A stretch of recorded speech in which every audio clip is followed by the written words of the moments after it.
Hey, welcome to the Inkahustler podcast show. Bienvenidos. It's a podcast where we talk about life, culture, religion, food, politicians, travel, and more travel. Yes, it's a bilingual channel. Sí, hablamos español. And we're gonna start in less than 5 seconds. So, I'll see you guys there. Всем привет. What's good? What's good, everybody? Hola, amigos. Today we're going to talk about Russia. Yes, big Russia. We're going to talk about the people, the culture, everything about Russia. But today, I'm not here by myself. Today, I have a special guest. Her name is Elina Bakunova. Yes, Elina Bakunova is with us. And she's going to tell us about her travels around Europe, Asia, and also her travel around the United States. So, she's with us, and I'm so happy that she's on my channel. Let's welcome Ellie to the channel. Welcome, Ellie, to the channel. Welcome. This is an Spanish announcement. Para todos mis amigos que hablan español, por favor activen los subtítulos de YouTube en español para poder entender a mis invitados. Como ustedes saben, algunos de mis invitados no hablan el español, así que por favor activen los subtítulos. Recuerden que este es un canal bilingüe para todos y espero que lo disfruten. Gracias. Vamos a dar la bienvenida a Eli. Bienvenida, Eli, al programa. Bienvenida. Hello, Ellie. How's it going? Hi, I'm good. How are you? Man, I'm fantastic. Thank you for actually accepting this interview, and I appreciate your time. Seriously, thanks for being Thank here. you so much for having me. No, thank you. Ellie, I know you have a channel about Russia, about the facts about Russia, about everything about Russia, the Russian culture, and also about your traveling around the world. Since you've been I believe, English teacher, right? You've been an English teacher in Vietnam, and you've been in different parts around the world. But I want to know more about you. How's your childhood? Where do you grow up? Can you tell us about your city? Because I know you grew up in 3 different cities. I believe you grew up in Perm, and you were born somewhere else. Can you tell us about yourself a little bit?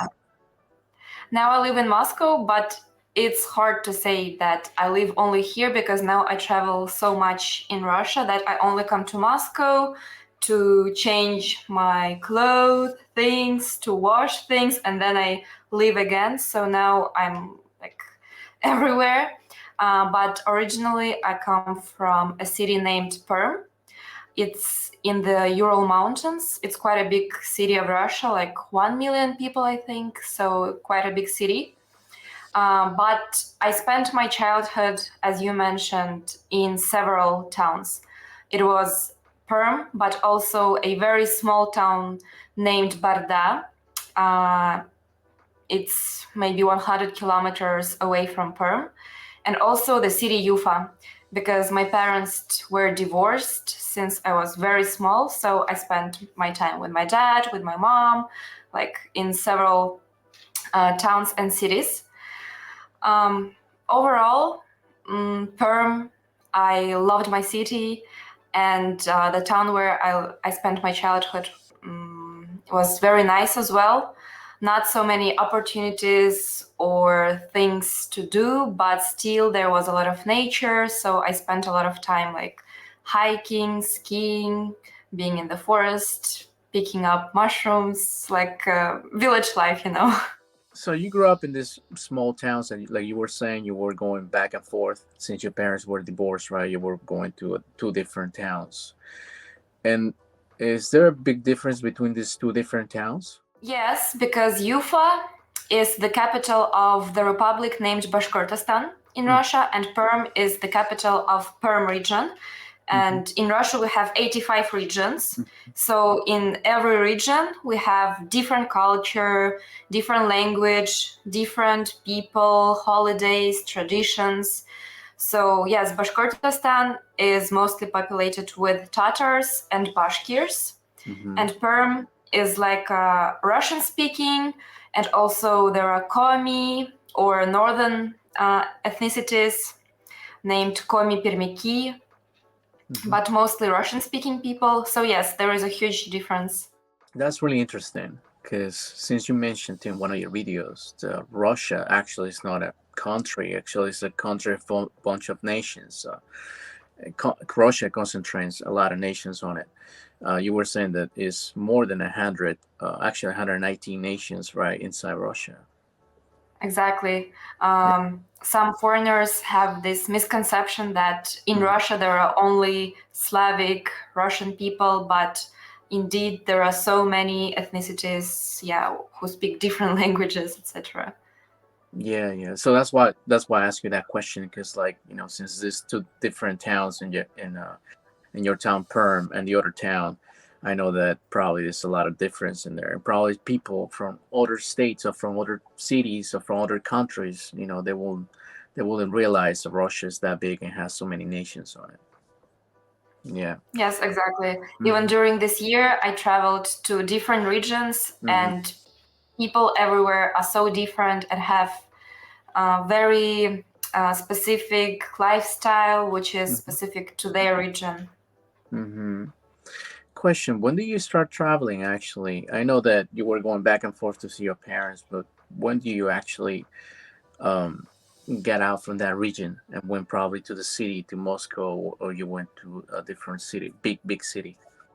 Yeah, with my parents, I never traveled except the Urals region, maybe just to go to the mountains. Mm-hmm. But from my very, not the childhood actually, but maybe since I was 16 years old, I was very interested in traveling and in languages. That's when I started to learn English, and I really wanted to see the world because when I was in my teenager years, I was stuck, let's say so, in this small town nearby Perm, and there is like nothing to see, nothing to do, and I wanted more opportunities. I wanted to see that the world is bigger Mm-hmm. just than just this small town. Mm-hmm. I was just bored there. So I started to look for opportunities, started to learn English by myself. And then I entered a university in Moscow. I Mm-hmm. think it was my first step to this bigger world because Moscow is a Yes, huge you city, said. like Yeah. 16 million people, so many opportunities, so many different people. And I entered the university named People's Friendship University of Russia. It's the most international university in Russia. I think that was one of the reasons why I loved it. It's because so many people from different countries, like you get the opportunity to practice the language. Even in my dormitory, there were people like from Colombia, Ecuador, Turkey, Mongolia, Mm-hmm. like very international. And then I had this dream to study abroad because I didn't have money to travel. And I thought, maybe I should win some scholarship to study abroad. That would be nice. So I started to take part in different competitions to win the scholarships. And then I got a scholarship to study in the US. Mm-hmm. And I spent 1 year in West Virginia at West Nice. Liberty University. Nice. Yes, it was an amazing year. Really, one of the best years of my life because the US, it's like a different world. It was so nice. I can talk about it for a long time, Yeah. but yeah. Question though. Question. I know you went to the U.S., but before that, when you went to the school in Moscow, when you went to Moscow, the school that, like you were saying, it was so international. So international. Moscow. That's where you met a lot of people from different countries and all that. Question. In your town in Perm, uh, you also get to meet a lot of foreign people, or not really? No. For example, in my town, Yeah. where I come from, there are no foreign people at all. Mm-hmm. In Perm, when I went there, I didn't see foreign people. But now, actually, I think there are more foreigners. I know that Indian people come to Perm to study. It's especially popular for them to study at the study medicine. Mm-hmm. And also now you can sometimes see Africans in Perm, but in my childhood, I've never even seen Black people, like never. Yeah, that's what I was gonna say too. So the first time that basically you encountered people from different part of the world was in Moscow University, correct? When you went to Moscow, actually. Yes, yes. I was 17 but, at that time. Yeah. Wow, that's so interesting. Do you learn actually English in Moscow University, or you say you learn it by yourself though? Yes, I started by myself because in order to enter the university in Moscow, I needed to pass English exam. Mm-hmm. So that's why I started to learn English with books. Also, I started to watch TV series in English and finding websites to talk to native speakers. That's how I was learning the language. Oh wow, you learned by yourself then. I thought actually you went to school or your school, was giving English, At school, our English, I would say fine, but we learn grammar, some rules, pass these exams. But by the end of school, I don't know why, but Russians can't speak English. It's it's a very pity, but when I meet my friends whom I graduated school with, they don't speak English at all, like at all. Mm. Well, that's really interesting. This is really interesting. But I think the new Yeah, it's very generation. sad because they teach grammar and everything, but you don't practice. So that's why they don't speak Mhm, English. So mhm. I think you have to put a lot of your personal extra effort to actually know and speak English, not just to pass the school exams. Yeah, so they just teach basically the basics. Yes. Mhm. Well, they teach even difficult topics like, past, Grammar. perfect, Yeah, continuous, yeah, all this stuff. got it. But I don't know, no one just speaks English. I understand. How did you actually decided to go to Moscow instead of studying in your own city? Oh, well, as I mentioned, when I was at my teenage years, Yeah. I felt kind of depressed in this small town Hmm. because like really no opportunities, Yeah. nothing. And all people seem to me passing their life like in the same way, just graduating from school, then maybe going to university in Perm or just staying there in college, then getting married, get a house. And I was like, is this all life? All this life? I'm gonna just be here, see nothing, just this small, tiny town. And I started to watch some traveling shows, and I was like, oh my gosh, the world is actually so interesting, so interesting. It's much bigger than just this small town. I really want to see it. And I was like, but how to do it without money? How to do it? And I was like, okay, maybe go studying abroad. But the first step was at least to go to Moscow, and then from there to start another life. So at first I went to Moscow and then to the US, and then it was like Mm-hmm. more and more and more. Go. How long you stay there? So I stayed in Moscow for 2 years. Then I went to the US. Then I came back again for 2 years to graduate. And then when I graduated from the university, everyone was getting jobs in Moscow, and the salary was like really bad because basically you just graduated. And also I was thinking maybe I should go and work abroad. So I found this job in Vietnam, and I went to Vietnam to teach English, even though I'm not a native speaker. But in Vietnam, they have this practice to take Europeans and people even from Russia to be foreign language teachers. So yeah, I went to Vietnam. It was also a really great experience before the pandemic started and my school closed. Mm-hmm.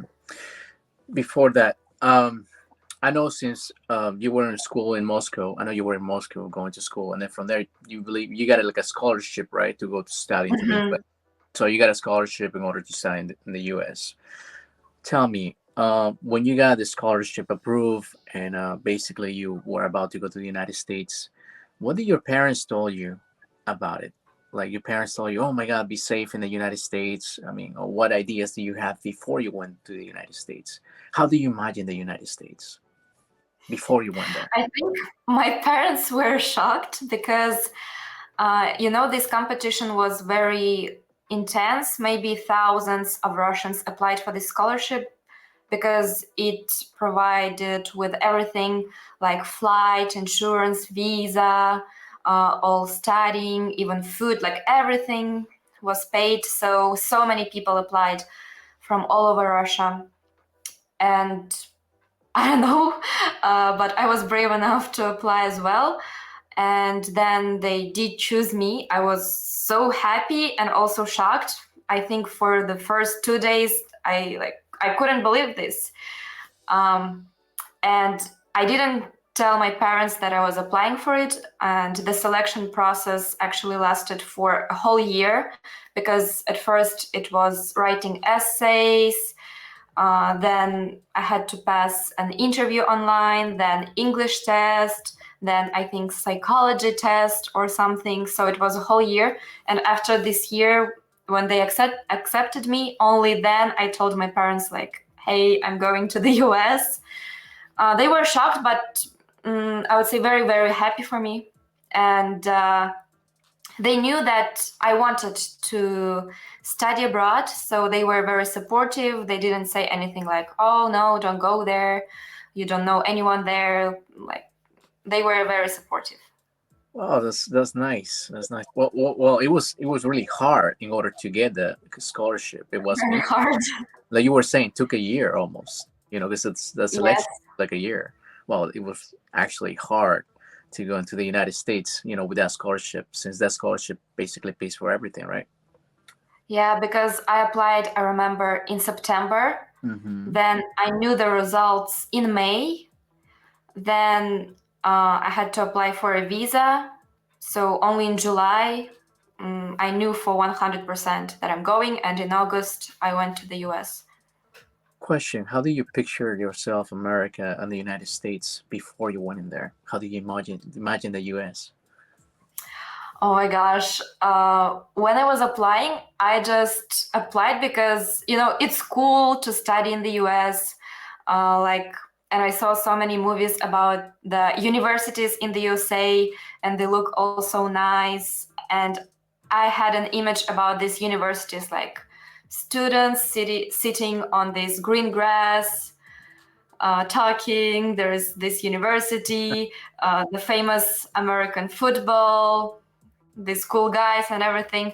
But then when I was like, I'm going to the US, I started to have some fears, because there are so many stereotypes, like Americans only eat burgers, there is no healthy food, or they always swear, say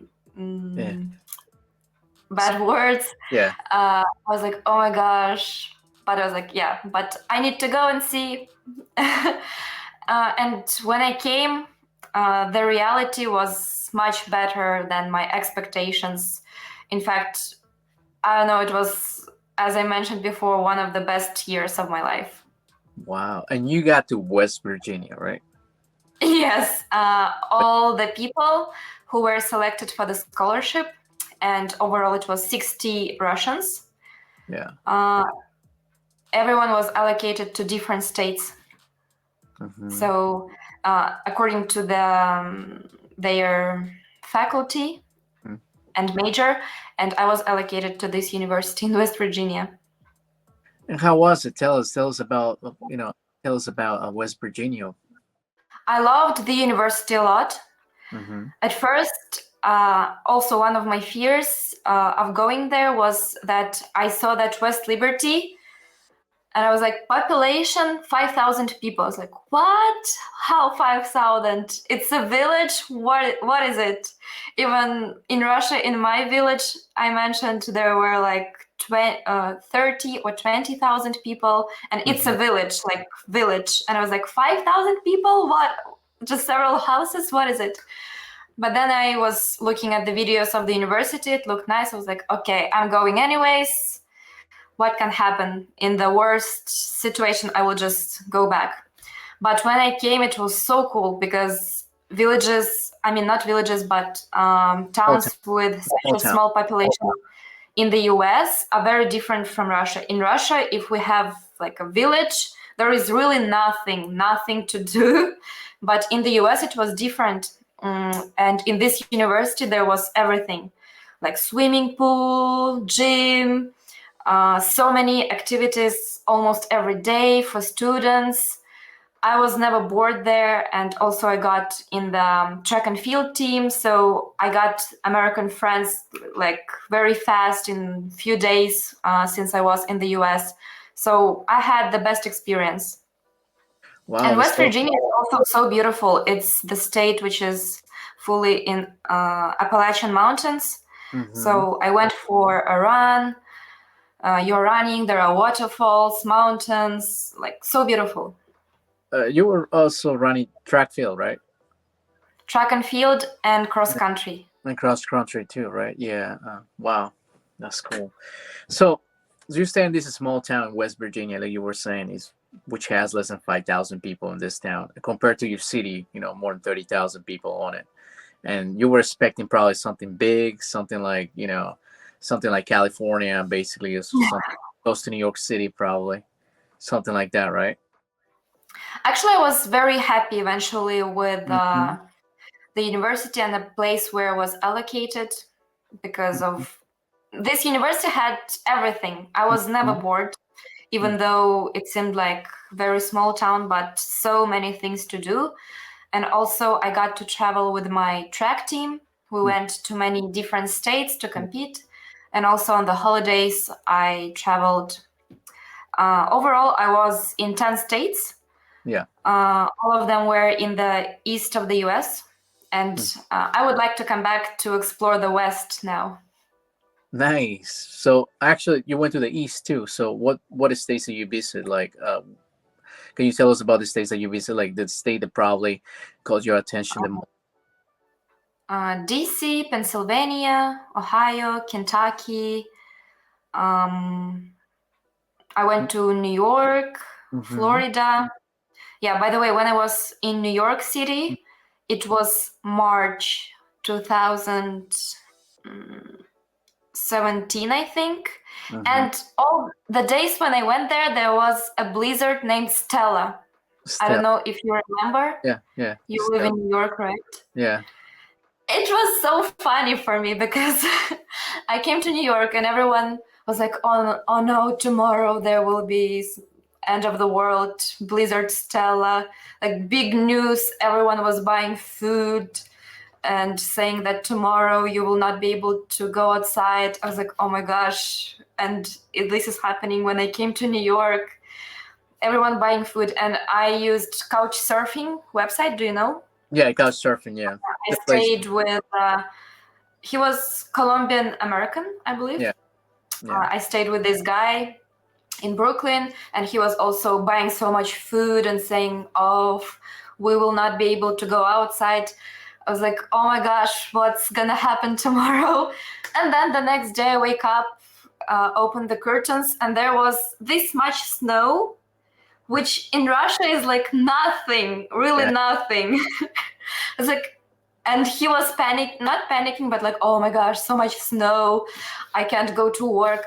I was laughing so much, like, are you kidding me? And then I started to getting ready to go outside, and he was like, where are you going? I was like, to go for a walk in Central Park. And he was like, how, there is blizzard? No, you can't go anywhere, it's so dangerous. And I was laughing so much, I was like, no, I'm going for a walk. And then eventually I went to the city center. It was really funny for me because all the malls, cafes, restaurants, everything was closed. I couldn't even find a place to have breakfast. They closed some metro stations, buses. I was like, just because of this snow? For me, it was really funny. Yeah, yeah, yeah. Because in Russia, we can have like, I don't know, 5 meters of snow, minus 30 degrees, and even small kids still go to school, you know? Yeah, yeah, yeah. Especially where you from, right? Where you from, actually? Yeah, Yes. like that. Yeah, definitely, it's like that. If Yeah, you go to probably. Yakutia, kids even go to school when it's minus 45, you know? They only don't go if it's minus 50 Celsius. Yeah, yeah. Definitely. Yeah, Yeah. definitely so different. Yeah, Yeah. but I understand why it happened. I guess because in the US you don't change tires of the car, right? Because maybe you have only several days of snow, so there is no point to change tires or getting ready for winter like we in Russia do. So yeah. Yeah, definitely. You guys get more snow than us. Definitely. Yeah, we get 2 inches. Yeah, definitely. So tell me, so you worked in New York, and then how long you stay in New York City? About a week. About a week. Well, definitely. You got Yeah. to see the city then, definitely, because the blizzard went out. The blizzard basically, yeah. Yeah. Yeah. So you I stayed there. think it only 2 days when nothing worked, but then it was fine. Oh, you stayed for like a week in New York City. Oh, that's interesting. Mm-hmm. So how was it for you? Besides, you end up visiting like Central Park and all that. You end up visiting all Yeah, the boroughs sure. too? I went to the typical tourist attractions, Got it. and I just loved walking in the city, getting the New York vibes because it's New York. Yeah. Yeah, it was very nice. I think one day I would like to come back. Wow. Yeah, I didn't know that you were in New York City. I thought you were like around Pennsylvania, DC, all the areas around West Virginia. I didn't think you were in New York City. Wow, that's interesting. That's cool. I know we have an hour, and I know like this interview, won't cover all the questions that I want to ask you, but I created this questionnaire in order to get to know you more. Okay. And this questionnaire, Sounds good. yeah, this questionnaire, I'm sure with this questionnaire that I made with a couple colleagues that are psychologists, we're gonna get to know you a little bit more. Okay. Let's try. Okay. What's your favorite pizza? Quattro formaggio. Four cheese. Four cheese. Yeah. Yes, definitely. I lived in Italy also for 1 year because I studied there for my master degree. Eventually, I dropped out because I didn't like the university. I loved Italy, but I didn't like the university. It was so boring, and I felt like I was wasting my time. But yeah, I spent 1 year in Italy. How many languages do you speak? Russian and Tatar as native, then English, French, Italian. I used to speak Spanish and Chinese, but I forgot them. That's what happens when you don't use the language at all. I studied Spanish in the US for the whole year. Then when I came back to Moscow in my dormitory, I lived with a girl from Ecuador, and we were like best friends. And she didn't speak Russian, she didn't speak English, so I had to speak Spanish. But after that, I never spoke Spanish, so I forgot it. I learned Chinese for 2 years, but then never used it, so I forgot it like completely. That's a very pity, but yeah. Well, you still speak a lot of languages, so. Yeah. Yeah, now I need to do something with the rest of the languages so that I don't forget them like I forgot Chinese. Wow, Chinese. Wow, that's different.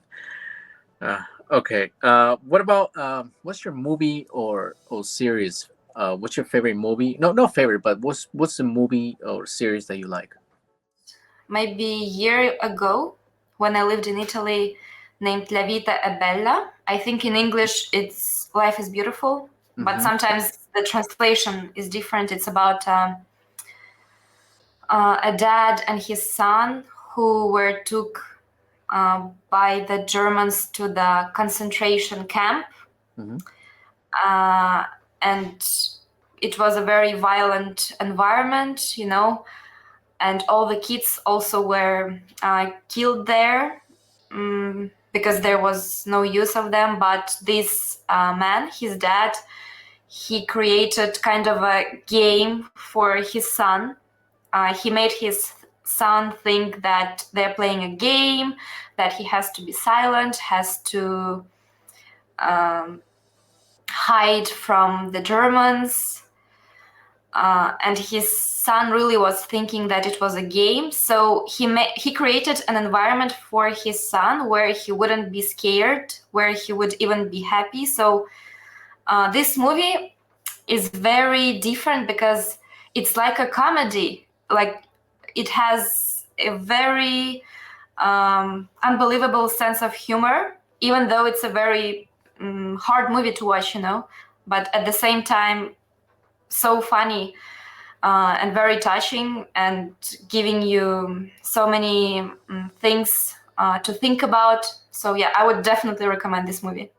When you fly, or when you take the train, you want to be on the window or the aisle? Window. Always come to the airport and say, "Can you please check me in by the window seat, please?" What's the best way of traveling? What's the best way of traveling? Train, ship, or a plane? For me, a plane. Especially, I think because I travel a lot in Russia and distances are so huge.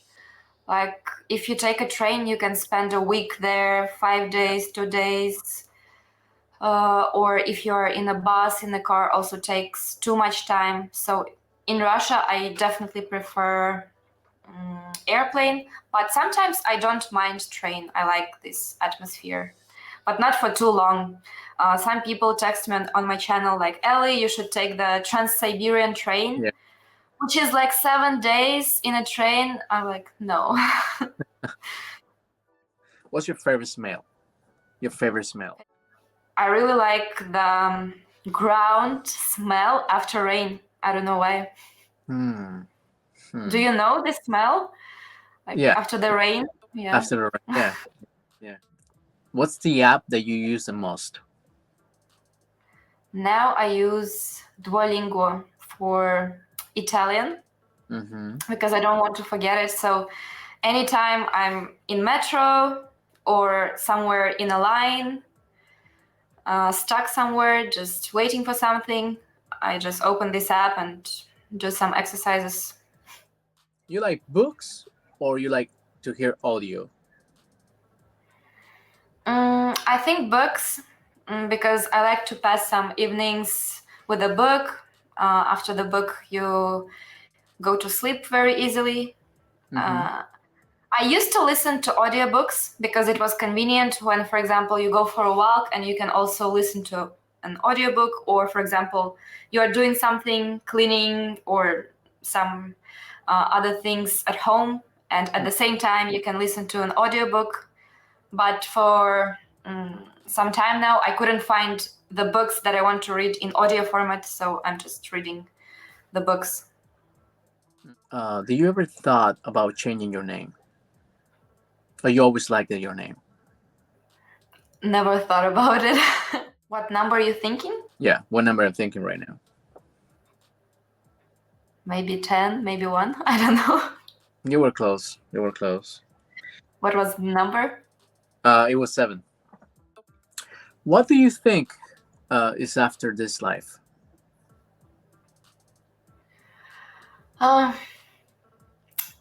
don't know. Let me ask you again. Sometimes I think about it. Sometimes I think that there is nothing. It's like science, biology.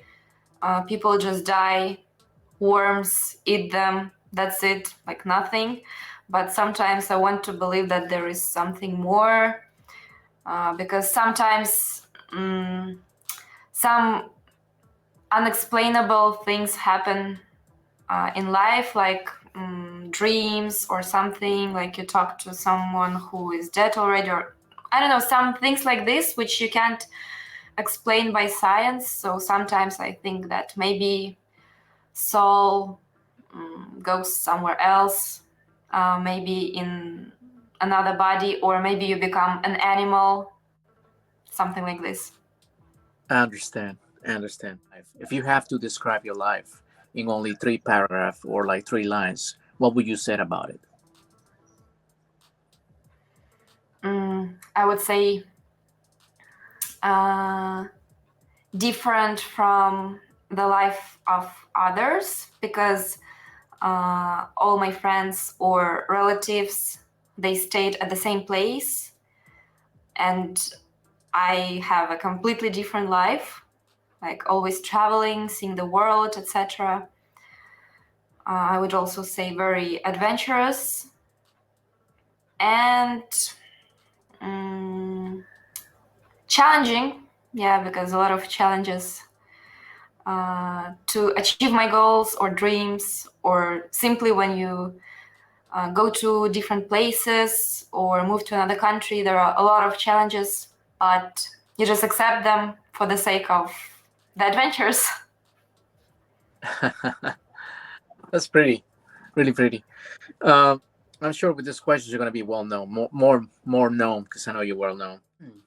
I know that you live in Russia and you're in Russia right now. Have you ever thought about like living somewhere else, like in another country, moving out? Well, I already lived in other countries, and now I'm also thinking about it because I don't like winter in Moscow. It's awful. It's the worst. I even like winter more in Yakutsk or Siberia, but Moscow, it's awful because the sky is gray and there is almost no snow. There is like dirt with snow. You can't really understand what's the season. For example, in Siberia, it's very cold, but at the same time, the sky is blue, it's sunny, you can go skiing, or the place where I was born in Perm, for example. But for this winter, yeah, I'm thinking maybe to go to another country, but now I need to look for a lot of information because now with my passport, it's quite difficult. I understand. But definitely you want to move. Basically, you want to go somewhere else when it's winter in Moscow. You want to go somewhere else in the world, right? Winter and even autumn, yeah. Oh wow! But do you actually thought about like moving out from Russia, like actually living in another country? I know you went to Vietnam for a little bit, but do you actually think about like moving from Russia? I think I would like to move somewhere for maybe a longer time, yeah, like 2 years. So I was thinking about the best place to live, and I think I have two options. The first one is to move somewhere, but to travel to Russia often because I miss my family, my Mhm. friends, and food and everything, or to stay in Russia but travel very often. So, yeah, for now, I would like to move somewhere for a year or two, see how it goes.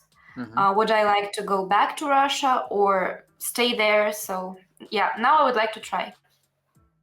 I see. So you wanna extend the period of time because I know you went to Vietnam for like a year, so you want to actually Mhm. 4 years into another country, right? Yeah, yeah. Since you since you've been in Vietnam and different countries, I know that you also been in Vietnam teaching their English. Like you were saying, you went to Vietnam to teach English. How was experience in Asia?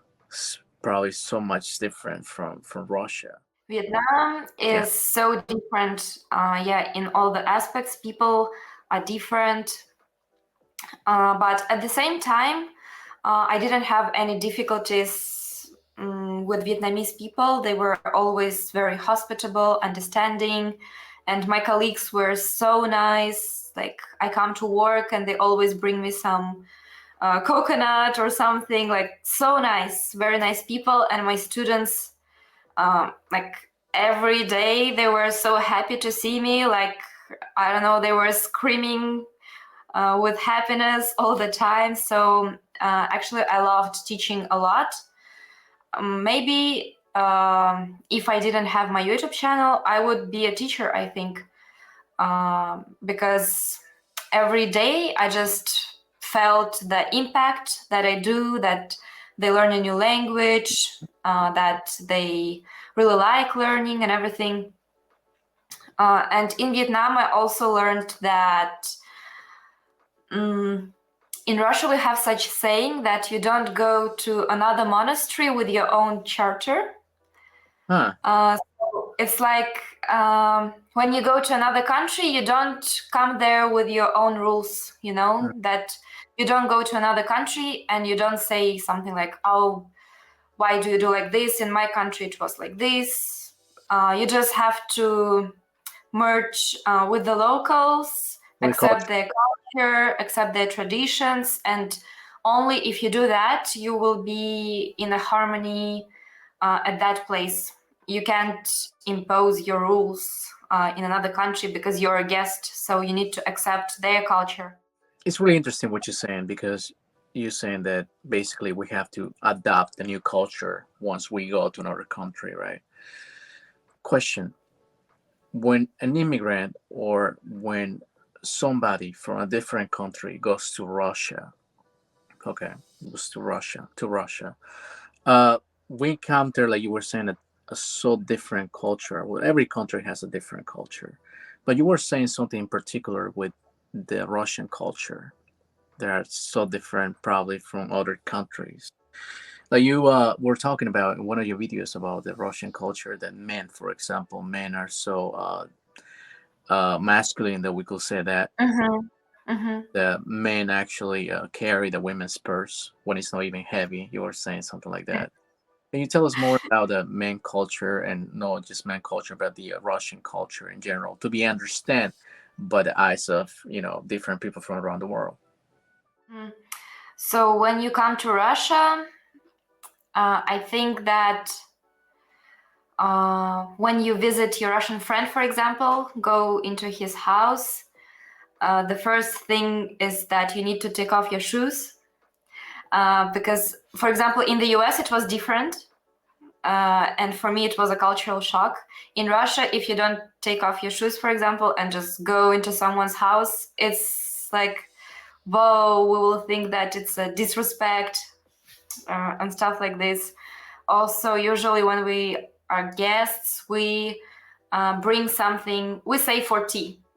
It's like chocolate or small cake, cookies. So usually we bring something, or if there are kids at the house, we bring something for them. It's just like our part of our culture.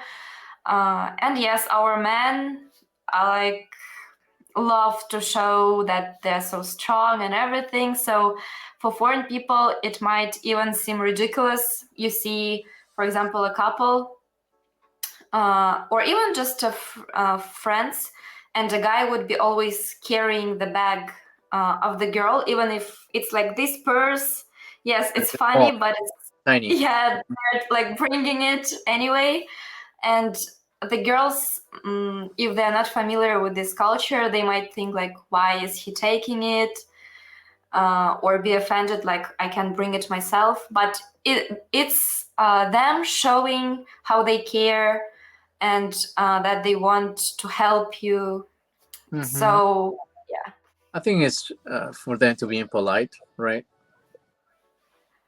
Yes. It's for them. It's for them to be impolite. But you also mentioned that they don't like wearing seat belts. The seatbelt, the buckle up. You're in the car. They don't like wearing. Yes. Too. Especially in some regions of Russia, like the Caucasus, no one buckles up their seat. When I went there, even in a taxi, I wanted to buckle up the seat, and I was like, where is it? There was no seat belt. Yeah, And the taxi driver was like, why do you need it? Like, yeah. Yeah, that's something that, some people from another country, obviously, especially if you come from the US, you will understand, right? Yeah, I will be like, what? Yeah. Yeah, I will be like, what? It's Definitely. not everywhere, but in some regions of Russia. Yeah. Yeah, obviously, yeah. In Moscow, it's so different than other regions. Of course. Yeah, I understand. This is so interesting because Russia has more than 100 nations inside Russia, and probably so many languages as well inside Russian. And like you were saying, you speak a different language, which is you speak a different language too. Pravda. I'm sorry if I cannot pronounce it well. How you call it? Your language? Tatar, which is so. Tatar is not similar to Russian at all, so Russians wouldn't understand it because Russian is a Slavic language, and Tatar is in the Turkish group. So Tatars would understand, not completely, but a bit. They would understand people from Kazakhstan, Turkey. There are many similar words. Central Asia, right? Yes. Yeah, Central Asia will understand a little bit. Yeah, which is really interesting. That's where you come from, actually, right? Your back. Yeah. Right. Yeah, and talking about dialects, for example, Russians speak the same language like in all the regions. I know, for example, that in the UK they have so many dialects that sometimes they can't even understand each other. But with Russian, it's different. Like you go to Kaliningrad, which is in the very west, you go to Kamchatka, which is 15,000 kilometers away in the east, or Vladivostok, and it's the same language, no accent. Like you go to any region and you understand Russian, but usually they have two official languages, Russian and the language of the region. For example, Tatarstan, it's Russian and Tatar, or Komi Republic, it's Komi and Russian. That's interesting. I know I'm gonna ask you a hard question, but since you made a video about the Russian culture and Russian facts, I want to ask you this question: how would you describe a Russian? How would you describe them? If I tell you, "Hey, Ellie, can you describe me a Russian?" How will you describe them? I think Russians are very direct, like straightforward, and I would say sincere. Like I know that in America, small talk is popular, like chit chat, and in Russia we can just come and say hey and go straight forward, like say what you need, what you want. So I think it was a bit unusual for my American friends. They were sometimes like, oh, Elena's, I don't know, you're so direct. And even in the Russian language, you can feel it. For example, Americans usually say, for example, could you please give me, no, I don't know, could you please pass me this salt? In Russian, we don't even have such construction. We say дай соль, which is, if you translate word by word, is like, give me salt. But yeah, and when I didn't speak English that well, in my head, I was at first thinking in Russian and just translating it in English. So for English native speakers, I sounded very Rude. harsh because I was just translating these constructions, and I would say, give me this place, I don't know, give me this, let's go. I was speaking like this, so they're like, oh, girl. But then I understood this difference in the language and in the culture. And also in Russia, sometimes when you even talk to strangers, they can be also very direct, even like waiters or someone in the street. They just say what they think. If they don't like you, they show it. Sometimes it's irritating, but yeah, Russians are like very direct and sincere. And I think if you don't know the difference in this aspect of culture, you might think that they are very like harsh or rude. So yeah, for example, with America, I think that's the biggest difference. In the US, I remember that everyone was always so smiling. So the first month for me was very unusual because I was like, why?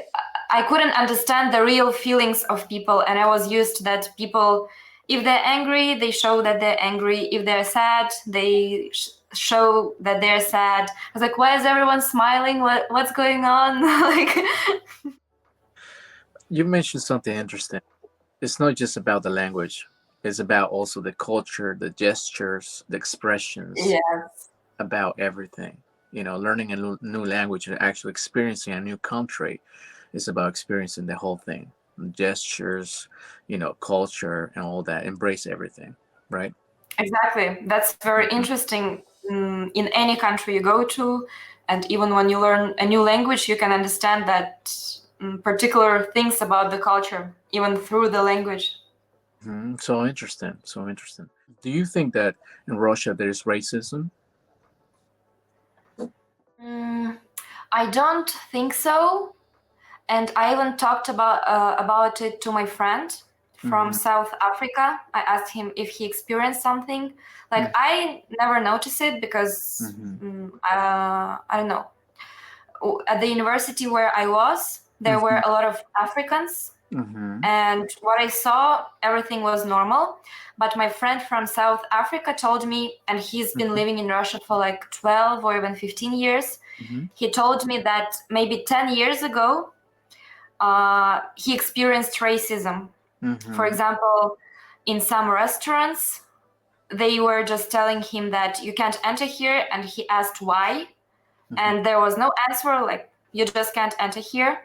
But he said that now there is no racism at all. So that's from his words, that 10 years ago it was different. I understand. Because I know you're from Perm. You know, it's different actually from Moscow. So I thought there was like no racism, but something like, you know, the divide between you guys, you know, from Central Asia to the Russians, the Slavic culture in Moscow, close to Moscow, and all that. So you haven't seen any experience any racism about it. I don't think that there are racist people. There are just people who has never seen, for example, Black people. So I think if they would see them, they would be just curious, like very curious, watching, etc. And again, from the words of my friend from South Africa, he told me that sometimes, for example, even in Moscow, he is in metro, and there is some, I don't know, child pointing a finger like this. But he says that he doesn't feel racism. He feels just that some people are very curious, like see them for the first time like this. I understand. Question: if I go to Russia, and if I go to Russia, I only have a week, what places will you recommend for me to go? Well, of course, at first Moscow, but in fact, Moscow is so huge that you can spend the whole week only in Moscow. St. Petersburg, of course, but I would actually recommend not to come for a week, but for longer, because if you only see Moscow and St. Petersburg, it's different.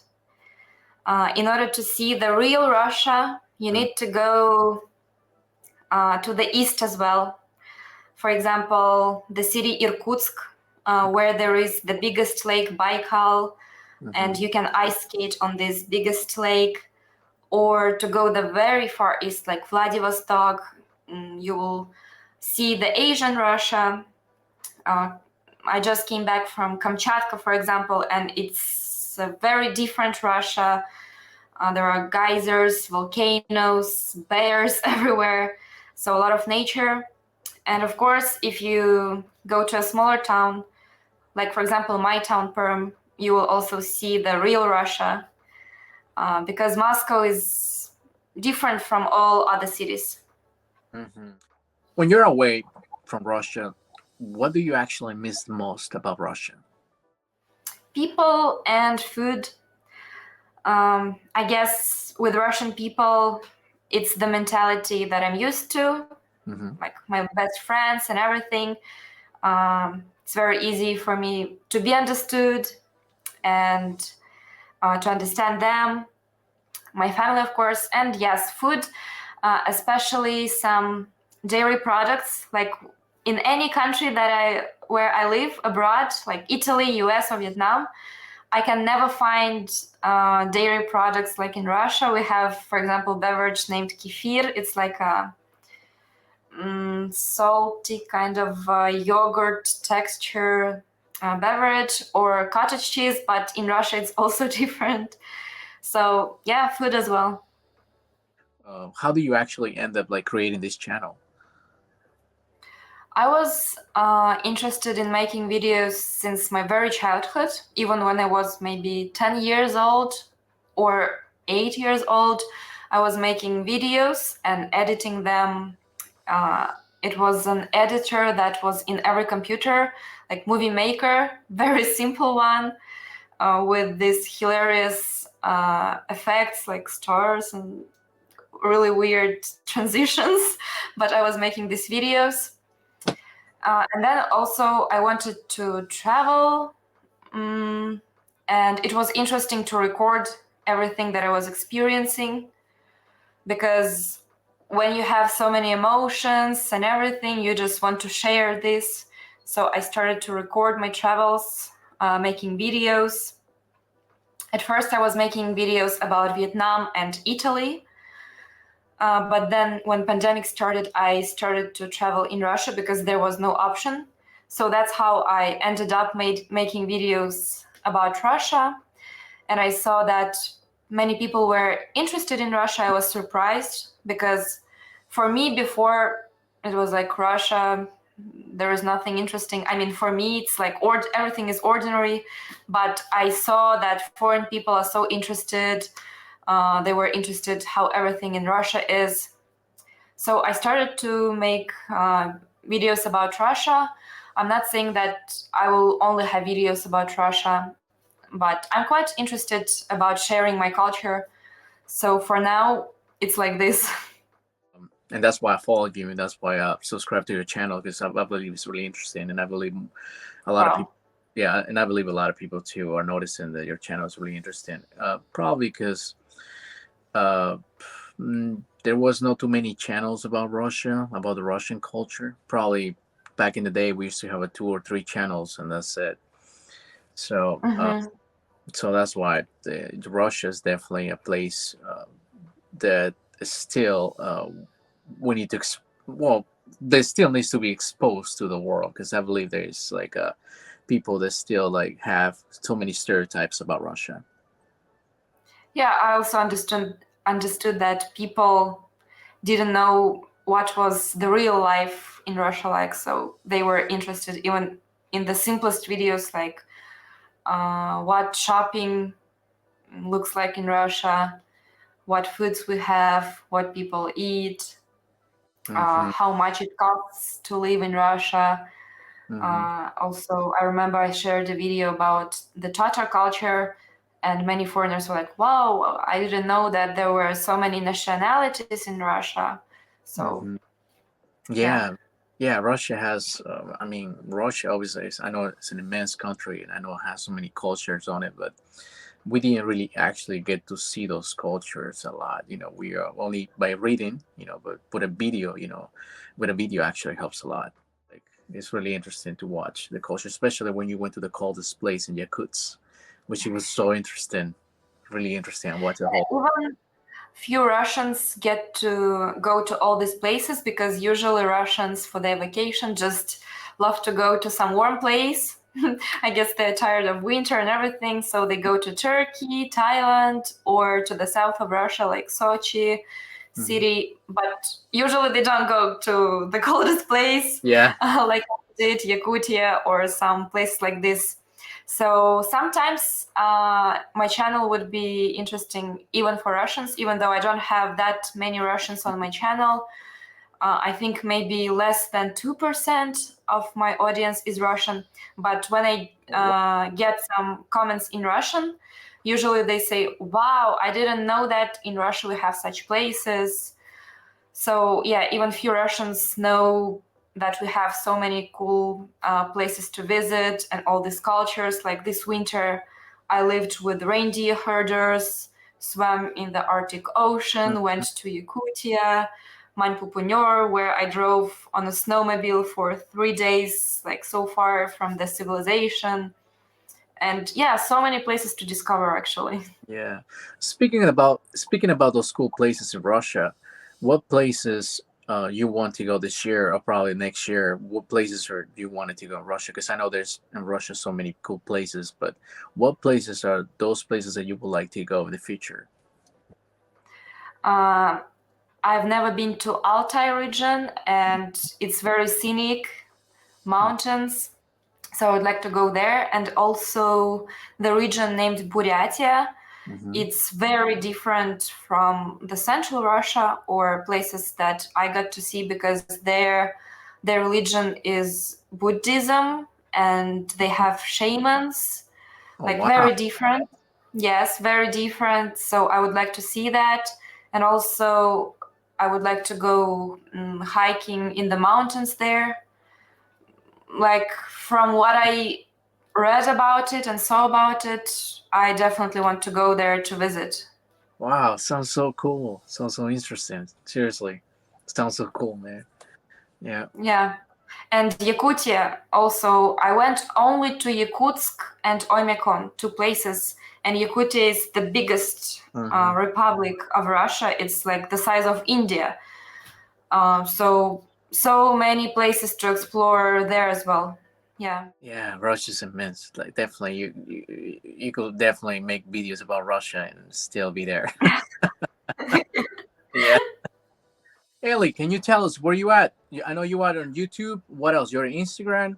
What other social media you have?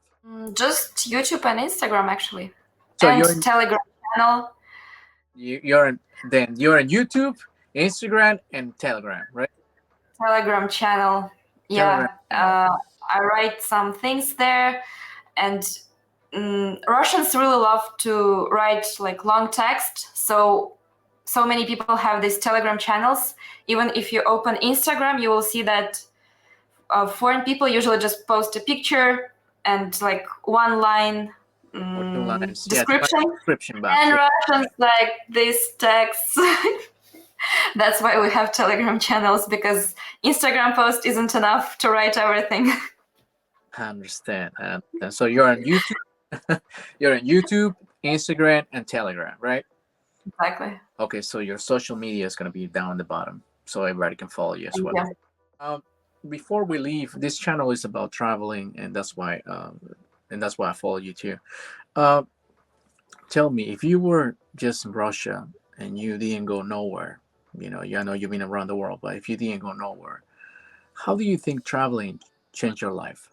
A lot, because when you get to travel, you start seeing things from completely different angles. When you talk to other people from other cultures, you start understanding that some things that you were looking at from one perspective can be looked at from completely different perspective, and before you didn't even think about it. So it opens your mind a lot, and also I think that you become a lot more Tolerated, yeah. Tolerate, yes. Yeah. Because you start understanding many things from other perspective, and you start to understand that not everything like that, even the truth is not objective but subjective. Like it can be looked at from different sides, and it's not only your truth. Yeah, definitely. What you're saying is so true. Like, sometimes we see it, as we want to see it, but we have to embrace that culture to understand it, in order to understand it, which is that's what traveling is about. And I really appreciate you being in the channel, seriously. And I follow you, like I said, and I believe your channel is really, really interesting. You really have some cool videos out there. Yeah. Thank you so much. Yeah. I only have one favor that I want to ask you. Just one favor, you can say like a few words in Russian. That will be cool. Мне удалось поделиться своими мыслями, эмоциями. Очень рада, что вы нас послушали. Надеюсь, что этот подкаст как-то вас вдохновит на путешествия или другие мысли. Еще раз спасибо. Надеюсь вас увидеть на моем канале. Подписывайтесь. Спасибо.